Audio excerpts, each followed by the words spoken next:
This conference will now be recorded. Hello, everybody, and welcome to the Central Coast Writers Conference webinar.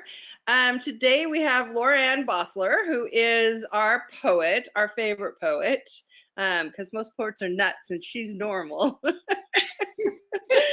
Laure-Anne is the author of The Hour Between Dog and Wolf, Small Gods of Grief, which was awarded the Isabel Gardner Prize for Poetry.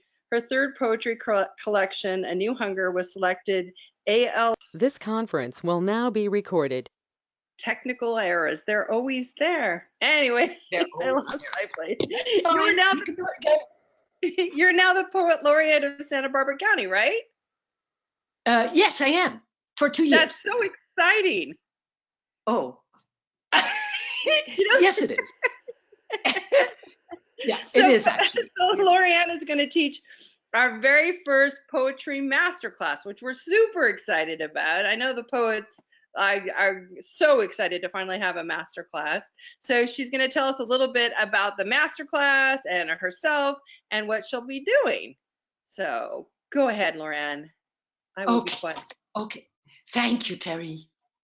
Thank you. So the masterclass will be for beginner, intermediate, advanced. Anybody will find a way to fill their toolbox with what I intend to teach. And how I intend to teach is focusing on every single aspect of craft that enters a poem. So, for example, we'll talk about line breaks. We'll talk about enjambments. We'll talk about the title. What does a title do? How can we make a title do more work than usual, right? We're going to talk about syntax. How do sentences work? Do we have to have long poetic sentences, or can we just put some more energy in our poems? We'll talk about use of tense. Should we write the poem in the past? Should we write it in the present? We're going to talk about punctuation. We're going to talk about metaphor and imagery. And all this will be done very systematically.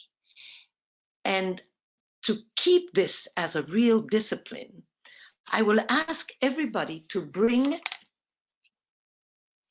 index cards. If possible, the 5x7? I think it's 5x7 index cards, because this is how we're going to work. You'll all have a stack of index cards, I'd say 15 maximum, and we'll address every aspect of craft by only putting it on an index card, and then in the back of your index card, you will take notes about what I say about poems. I will read some poems by other poets, of course. I will explain how the mechanics of a poem work, so that if you're an advanced poet and you've already published poems in magazines, it'll be a good revision tool. If you're an intermediate poet, you will go, oh, I never thought of this aspect or that aspect. And if you're a beginner poet, you will have all the aspects of craft very clearly on an index card, and you'll be able to go there and look at them as if they were notes, and they will help you put a poem together that isn't too obscure or too obtuse or too sentimental or too chatty. All sort of fun things that we'll do together. Also, this will be interactive. We will very often have somebody come and read a poem of theirs and then discuss and say, see how this might work better, how this is very well written, see, this is excellent as an example of what I just said, etc., etc. And that will be the masterclass. Bring your sense of humor. We are going to laugh a lot. I can't stand workshops where you don't laugh, because if you don't laugh, you don't get oxygen. If you don't get oxygen in your brain, you're not creative. So that's my story, and I'm sticking to it. That's it, I Terry. love that so much. So laughter is oxygen to our brain. Yes. I love that. No, but I it's true. I used to have a therapist because I had all those foster kids, so I had therapists all the time. Yeah. That told me that I laughed too much and it was a defense mechanism, and that I needed to take life more seriously. I'm like, are you kidding me? No, never. No, no. It's tragic and serious enough as it is. Yeah. And art should make us giddy. Art should make us happy that we can create and that we can put all these things together and make something work. There's nothing tragic and terrible about that, right? I mean, no, I don't know. No. No. So, okay, so I have this theory Yeah. that every writer, screenwriter, novelist, memoirist would Mm. benefit from taking a poetry class, because what you guys say in 3 words, we do in a whole paragraph. Exactly. The rule in poetry is concision. But for example, I do teach at a low residency MFA program called the Solstice Low Residency MFA in Boston. And I have a lot of fiction, memoir, and fantasy writers come for one semester only to poetry to learn how to condense, to learn how to vary the length of their sentences, to learn how to focus on a detail, to learn how every image can be a metaphor, right? So every image can say something a little more than what the image just describes, if you know that. And condensing at certain moments is very precious in fiction. Then you need to expand, right? Otherwise, you're a poet. Right. But it's remarkable how many of the fiction, nonfiction, and fantasy writers that have taken poetry workshops at that low residency, how they say, my writing has changed. It's so much more fluid, so much more seamless. And that's because of the techniques that poetry demands of its writers. So have you always been a poet, or were you ever any other kind of writer? Here's the thing. I can't go to the right margin. I can't. I start a sentence and then the right margin scares the bejesus out of me. It really does. And then having to do that at every line for pages, no, it's terrifying. It's terrifying. No, I have never written anything else. Moreover, I've been asked every time I've been asked, it was a time too much to write prose on poetry, or to write an essay, or to write a book critic, or whatever it is. I'm sitting there at my desk. Literally, I turn to salt. It's like, I don't know how to do that. And so, yes, I've been a poet, not a poem. Well, Yeah, I've been a little of both. a little both, yeah. So at one point I was writing poetry, but here's the interesting thing that happened to me. The poems would come all at once. Oh dear, yes. And Like the if I mother. didn't, yeah, if I didn't get them down right then and there, stop what I was Gone. doing and write them down, they were gone. Gone. Yeah. Yeah, just completely gone. And so Yeah. I wrote, we had a gentleman who was 95 years old. He was truly a Renaissance man. Had like 10 careers, had been a little bit of everything, and I was fascinated with him. And still living on his own at 94, and much to his children's chagrin. So my husband and I kind of took over nurturing him and babysitting him. And I wrote poetry about him because he was just, I'd never met anybody as fascinating. Right. And so I wrote right. it in this specific book that I got in Thailand with my fancy, because I'm left-handed, so quill pens don't work. But if you Yes, get them in Germany, they work because half of the Germans are left-handed. So Right. I wrote this whole book of Phil, of poetry about Phil. Really? It got Yeah, but one time, and I used to write at the beach, and one time a sneaker wave got me, and it got the pages wet, and half Oh, of the no, ink, no. yeah, so half of the poem, Oh, so it was like kind of a thing like this, so half yes, of the in the page was book. gone. But here's Oh, the thing, I still have it. I couldn't fill in those words. They were gone. really, Yeah. really. Does that happen with Yeah. everybody or? It does have, I know, let's say 20, 30% of the poets I know, some of them write like that. They just sit down and it comes out. Me, it takes like 15 to 30 versions before I get a poem done. Others just go, brrr, and I think it's such a blessing, and there's nothing wrong with it. There's nothing wrong with my method and nothing wrong with how you wrote poetry. Maybe you should start writing again. I'm waiting for that big Oh, verse to come. okay. Let me know when it comes. I'll come with a baggie to grab it and ziplock it. Well, now I have an iPhone, so I can just type it in the notes on my There iPhone. you go. Yeah. Or you But go to the voice recorder, which yeah, really helps. Voice yeah, recorder is a treasure for me.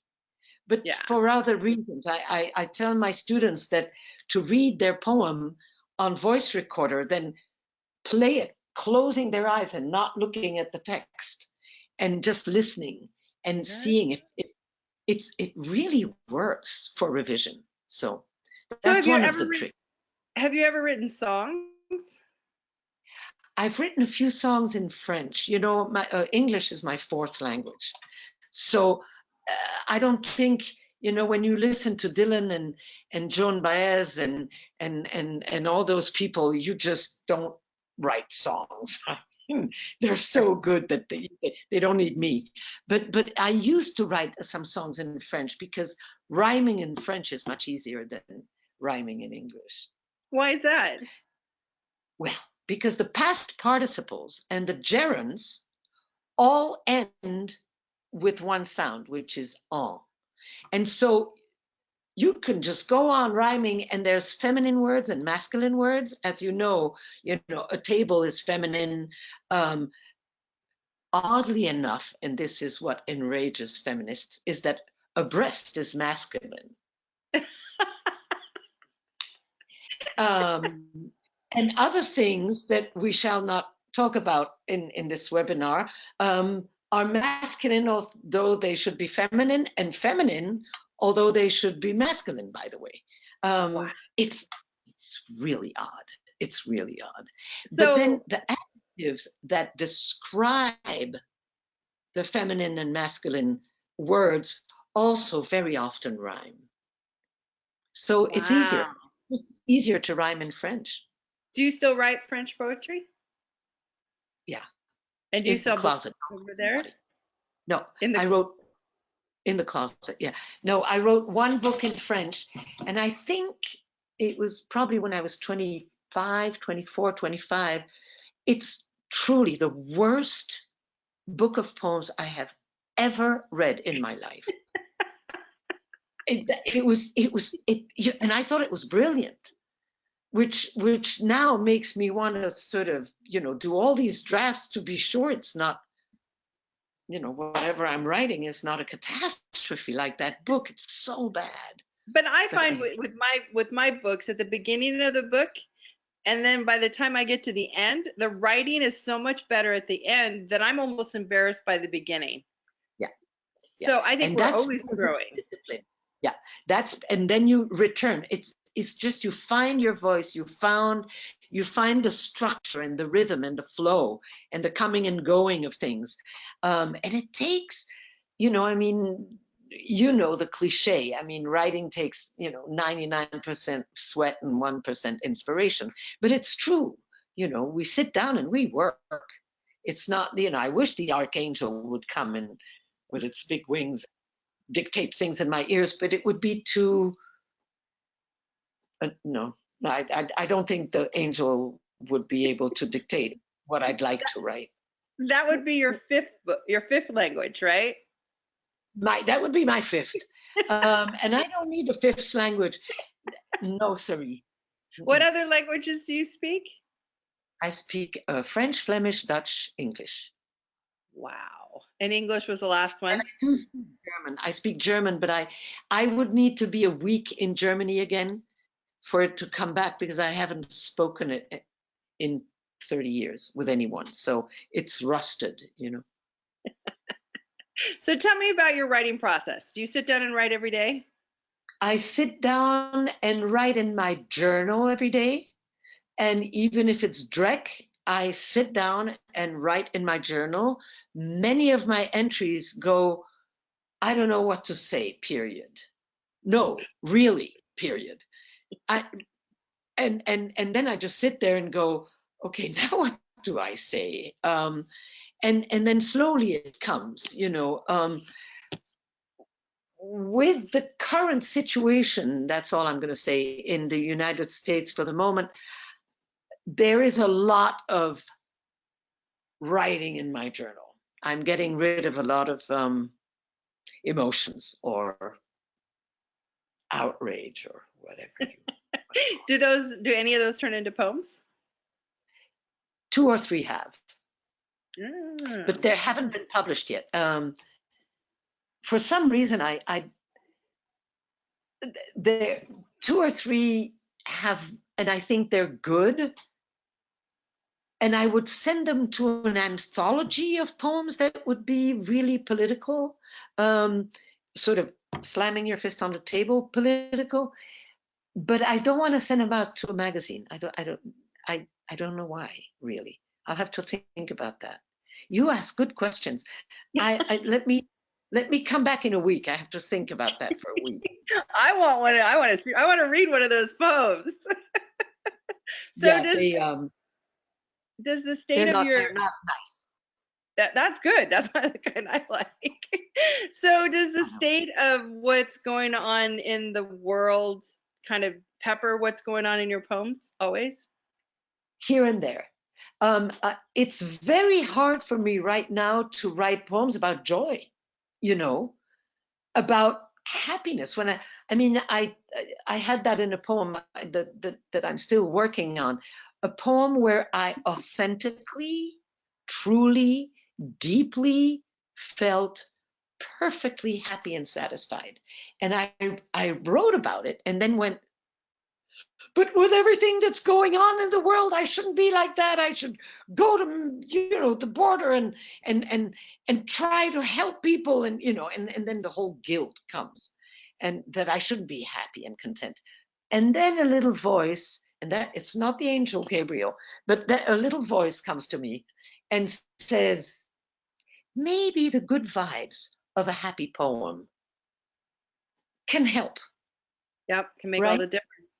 Can make the difference. So I'm going to keep that little poem. I'm not going to Well, throw it away. and I think that our most of our poetry that we get now are in the songs. That's why I asked about songs, Yes. because when you take just the lyrics and you take away Yeah. the music and the melody and the instruments, there's some pretty powerful poetry, You bet. which is Oh, yeah. which is going to the masses, whether it's in slam poetry or rap.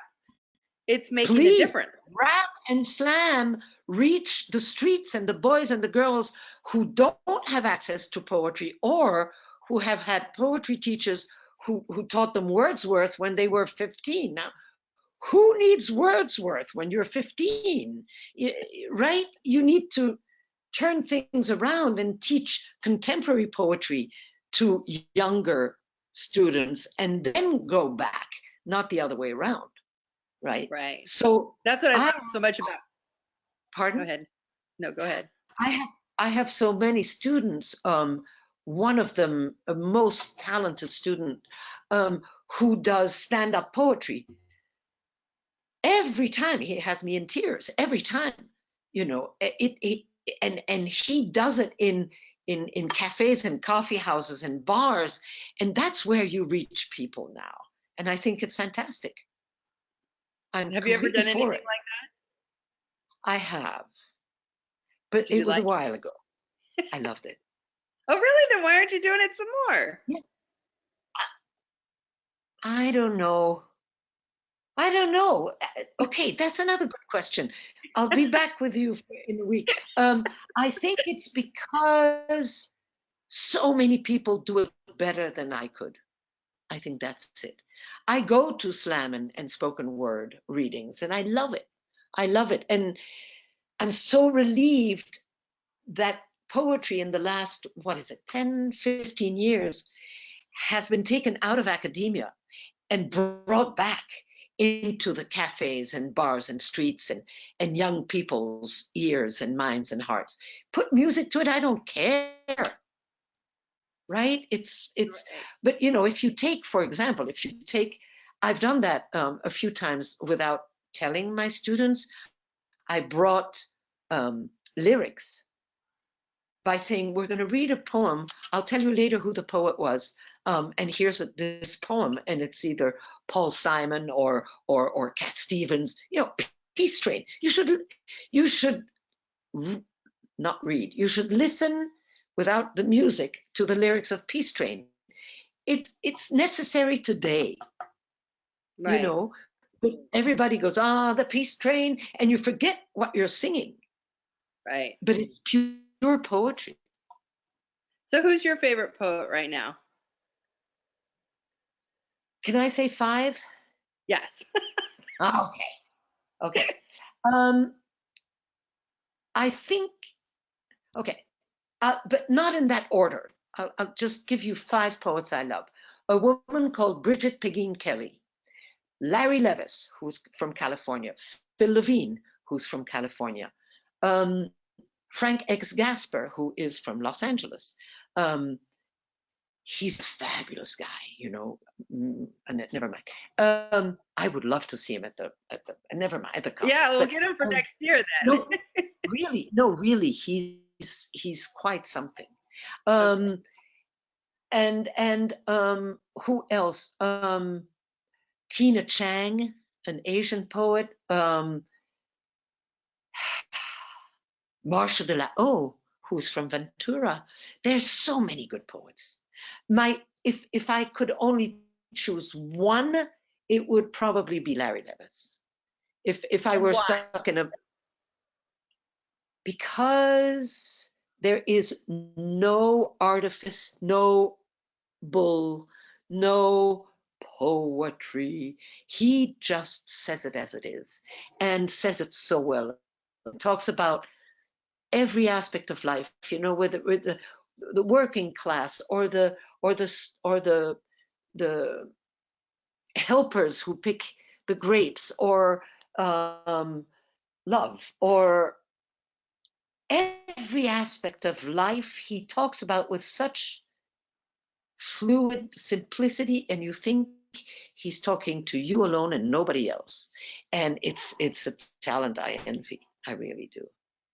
So as a poet, do you study words? How do you get like that perfect word in that perfect spot? It's called thesaurus.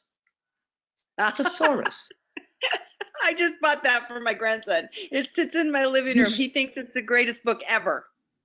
Right? Right? Yes. It is the greatest book ever. And especially for me, who don't know all the subtleties. I only started studying English in 86, 87.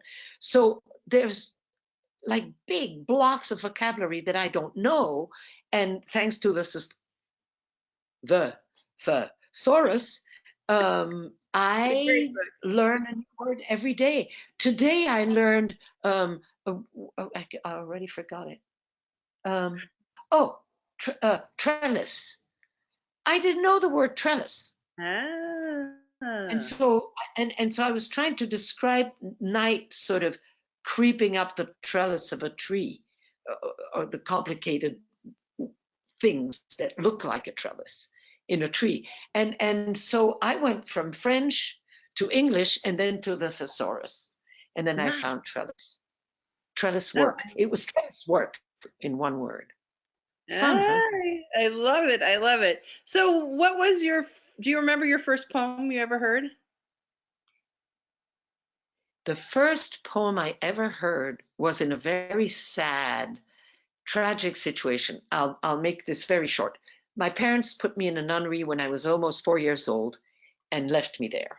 It was sort of a nunnery and a orphanage and this sort of strict Belgian, cold, horrible nunnery. But because I hadn't been baptized, I couldn't go to mass. But I had to sit in back of the church with one hand on each knee and not move during whole mass. And the girls could get up and sit down and go to communion and sing and all that. So I just had to sit down and shut up. And by sitting down and shut up, I listened to the hymns they were singing. And I realized that in the hymns, there was rhyme at the end of the sentences. And I went, oh, wow, things can rhyme. And so then I went berserk, you know. For example, I have a poem where I explain it and where I said I would write as punishment. We had to write what is it in English? Our Lady. It's a prayer anyway, and it says the rosary. Yeah, one of those. But in English, I don't know and I would say, oh, Holy Mother of God, Mary, blessed art thou now. And, you know, like I would, thou now. And then, you know, Mary, sparing, no. And then I would look for words, and then my punishments would be this long, crazy series of 3 words and then 2 words that rhymed, 3 words and 2 words that rhymed that made no sense. But that's how I started. And I was, what, 5, 6? Wow. So it's in your DNA. Yeah. And then you married a poet, right? And then I married a poet who is my favorite poet in the world. But I didn't want to say that because it's sentimental. And in poetry, you can't be sentimental. Why not? But he's my favorite poet in the world. And he taught me everything I know. Everything I know, he taught me. I mean, you know, and in the car we would drive sometimes because we lived in Snowmass Village, Colorado, and we would travel to California or to Idaho, to wherever, and he would just teach because he was a teacher or a professor. He would just teach, and I would go, why? Oh, I don't get it. How come? And he would just patiently answer. Oh, that sounds So wonderful. everything I know, he taught me. Oh, that's so awesome. I know, All right, so I know. then you're teaching on the poetry track, of course, with the Writers' Conference. Your other Yeah. classes are... Oh, how to read a poem aloud is one of them. Yeah, I love that. Have you ever been to a poetry? Okay, so hold on. I'm gonna grab a book, any book behind me here. Are those all poetry books? All of them. Wait, I'll show you. It goes all the way there and then further. Wow. And then all the way there and then further. And you've read every one of them? Every one of them. And the book I took is Bridget Begin Kelly, who I said was one of my favorite. And I just grabbed one without looking. So have you ever been at a reading where this is how people read? The cicadas were loud, and what looked like a child's bracelet was called at the base of the pilgrim. It was a snake, red and black. And you just fall asleep. You just get such a bad rap to poetry, right? And so I teach how to bring out the poem, how to give the poem to the audience, how to stand, how to pause, how to look up, how to address the audience, and things like that. So that's one of my... That would be good for people that are just doing book signings. Like, because when I do a book signing, I'm reading from my book, and it feels way too intimate, which is crazy because I write the books to put them out in the world, right? But it still feels like, oh, this should be something they should be doing on their own without me there. Right. That's why we write. Yeah, exactly.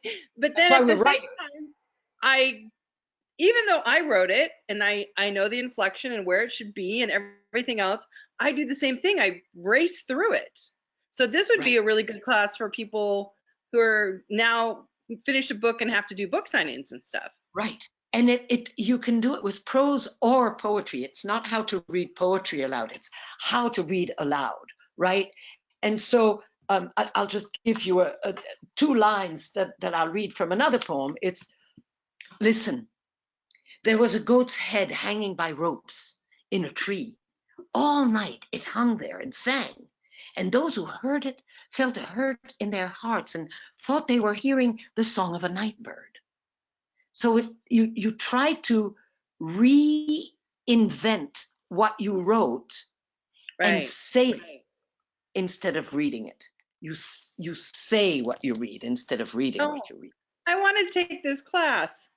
Oh, I yeah. always, Okay. the first time I took a poetry class, I guess it was like 10 years ago, but it helped my writing so much. Mhm. And then I did the thing where I entered one of those contests where it was, where you had to take a story and make it 55 words. Oh, yes. I had written a story because when I first moved to California, I was shocked at, I lived in the desert, and so there's all these green, beautiful fields, which just blew my mind. But then in each of these In green, the beautiful desert. fields, there was Yeah. people hunched over picking them. Yeah. Always. And I just, and then there'd be these people picking, and then there'd be these California mansions right next to it. And I just couldn't, I couldn't wrap my head around this place that was so beautiful. And so, but half of them Cool. were laboring and so poor. And the other half were so wealthy they didn't even open up their windows. There's no curtains open here. And me, I don't even put curtains on my windows. And so I had written this poem, or not poem, I had written this feeling, right? I was just driving by, pull over, write this feeling. And then I took myself to a coffee shop. I think it was 1,000 words. Good and I for whittled you. it down to 55. And it was, to this day, the hardest thing I've ever done to just keep going. All right, now, where can I cut, right? Cut. And, Concision. Yeah. Yeah, and it was so far the only contest I've won. I won with it. Wonderful. Yeah. Wonderful. And it was so what you wrote was a prose poem. Right. Probably. And the 55 words were so much stronger than the 1,000 words. Yeah. Like the feeling was so much stronger. I'm like, I need to do this more often. Yeah. I like the right side of the page. I like to go there. Yes. Yeah. No, thank you. My goal is to get there. Right. No, I go back. You know. All right. And so we're very compatible. Yeah. The other class that you're teaching is the I, you, him, we, her, and who, right? Yeah. That is a class in which I will explain one aspect of craft that I will also look at in the master class, and that is the choice of pronoun. Many women and men who have gone through traumatic experiences, who want to write about it, who need to write about it, have a terrible time doing so because it's so close. And so I teach that maybe it would be a good idea to write the poem. Oh, they're knocking. Yes, thank you, UPS. Thank you. The UPS guy knocked at the door. Did you hear the knock? I did. Anyway, yeah, it's the cat litter, by the way, not very romantic. So people who have gone through a traumatic experience sometimes find it much easier to write it in the he or the she. She was 4 years old when blah, blah, blah. When he entered the room, blah, blah, blah. And then how we can also go to the you, the universal you. When you entered the room, you saw, right? Right. So the choice of pronoun in poetry is extremely important not only in the distance to the I and the subject matter, the speaker, what we call the speaker and the subject matter, but also to be able to write details that we would be unable to write had it been in the I. And I will, in that class, bring a lot of poems and just say, okay, this is the poem.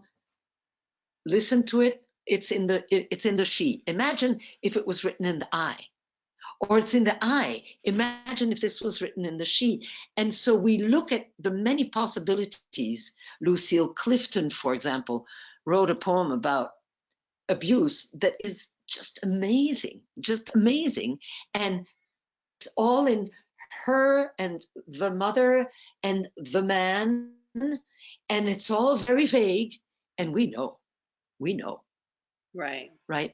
so it's very important for poets to have that tool in their box to say, wait a minute, this is too difficult, I don't want to write that poem. Yes, you do, just change the pronoun.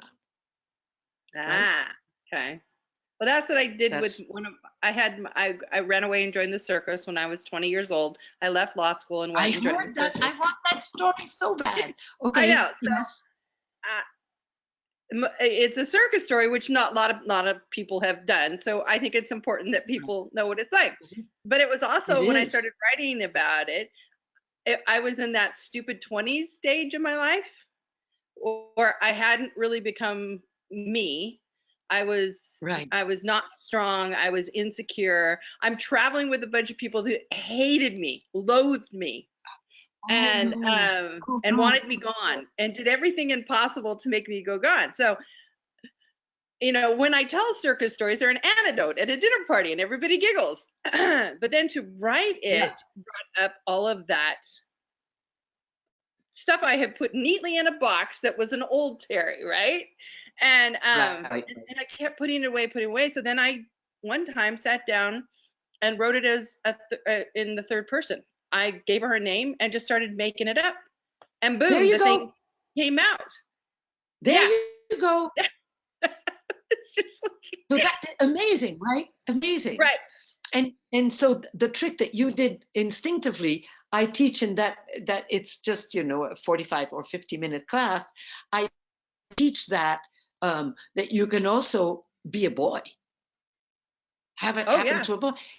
Anything works if you can move the reader. Your work belongs to the reader. Once it's written and you've put it out, it's no longer yours, right? Right. And so if you can move the reader or have the reader sort of nod, I have that in my couch sometimes. I'm there reading a book, and I'm reading and I'm yep, yeah, and I'm talking to no one except I'm talking to the book, right? And my goal as a writer is to have my readers do that, is nod and say yes and and because that's why we write, right? That's why we look like, you and I look like we're extroverts, and we look like we're fun-loving, careless people. Wrong, right? But it's our way of functioning in the world. It is. Right. And we are happy-go-lucky. And it has helped us survive, right? Right. And so if I can share something with somebody out there that I'll never see, that I don't know, that will be happy reading my book, wow, right? Yeah. That's enough. Yeah, that's the magic of it. I agree. Isn't it? All right. Yeah. Well, does anybody have any questions for Laure-Anne? And if not, we are going to let her go back to filling up her cat box with her new kitty litter. Did you hear the cat meowing? No, you didn't. The cat's next to me, looking at me. Wait. My two cats are just sitting there staring at me. Like, what are you doing? Yeah. Hi, kitty. All writers must have. Hi, kitty. All writers have to have a cat. It's a rule. All of us. Yeah. Right. All right. So your master class is Thursday, September 26th. It's from 10 to Yes. 4 o'clock. So 6 hours with you, which, Lord, I want to take, but I'm usually running Yeah, around delivering we're gonna sandwiches. have a lot of fun, but we're also gonna work hard. And then, But go ahead. there is a break for lunch, I'd like to tell people. Yeah, there is a break for lunch. I bring you that's when you see me. I bring the sandwiches. And what happens with most of the master classes is I pick out picnic areas around the campus so you can go outside and eat together and kind of discuss Right. what's going on. And I was Right. surprised that all of them kind of stuck together. Some of the master classes even decided to stay in place and just work through lunch. Wow. So Wow. it's Yeah. very, very cool. So we're very Yeah. excited to have you back again. You're one of my Good. favorites because you're one of the few people I'm that's so done happy. this job. Say again. So you're one of the few people that's done this job. Thank you. Well, thank you. Yes. Thank you So so very much. So I can't wait for the 27th and the days following that. You ain't rid of me after the 27th. I'm staying the whole, yes. because the evenings at the hotel are so much fun, and So it's fun. just such a good place to be with people who want to be there and who want to learn and who are interested in one another. And the volunteers are just amazing. It's It a was my place filled first with time. laughter. Oh God, they're good. They're just, and the booksellers, oh, it's just a perfect conference. So thank you for doing it. Thank And you. Thank direct. you for coming. All right. We'll see you in about 30 days. Yeah. All See right. you Thanks, next. Lauren. Bye Bye. bye. Bye bye.